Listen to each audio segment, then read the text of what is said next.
La question s'est posée, Emilien évoque un potentiel abandon dans les 12 coups de midi.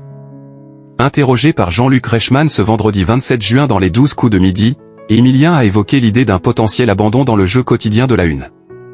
En 15 ans d'émission, le seul maître de midi à avoir cédé sa place volontairement reste Xavier. Même après 638 victoires et presque 2 années de présence dans les 12 coups de midi, Emilien ne semble être lassé d'apparaître dans le jeu. Moins d'une semaine après avoir remporté sa 23e étoile mystérieuse, le garçon de 22 ans continue de performer dans le format de la Une. Ce vendredi 27 juin 2025, Jean-Luc Reichmann l'a d'ailleurs interrogé au sujet de son parcours. L'animateur que l'on retrouvera très prochainement dans Demain nous appartient a voulu savoir si son champion ressentait l'envie d'abandonner, comme l'avait fait Xavier avant lui. On m'en parle beaucoup, Emilien confie qu'on lui demande régulièrement s'il compte quitter les 12 coups de midi volontairement. Avec une telle longévité, celui qui a déjà explosé tous les records de l'émission est régulièrement soumis à la question de l'abandon. On m'en parle beaucoup, donc forcément, la question s'est posée, a-t-il avoué?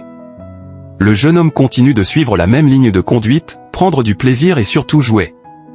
Tant que toutes ces conditions sont réunies, que je m'amuse et que ça fonctionne, je ne vois pas de raison d'arrêter, a-t-il ajouté.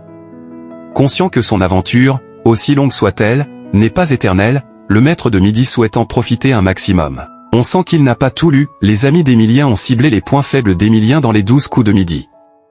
Emilien était soutenu en visioconférence par Gilles et Fabre, 2 de ses amis, ce vendredi. Ces derniers ont profité d'être dans l'émission de la Une pour révéler les points faibles du petit ami de Jessica. Je sens qu'il coince sur la BD. Il a quelques références, mais on sent qu'il n'a pas tout vu ou lu, à commencer par dire Fabre. Gilles, lui, a pointé la même chose que d'habitude, le sport. Et s'il assure qu'il a tenté de rattraper son retard dans ce vaste domaine, Emilien avoue qu'il a surtout du mal avec le football. C'est tellement abyssal que je patauge énormément, a-t-il conclu. Le 11 janvier dernier, le champion avait remporté sa 17e vitrine du jeu, mais avait prouvé qu'il n'était pas non plus un grand connaisseur de Formule 1.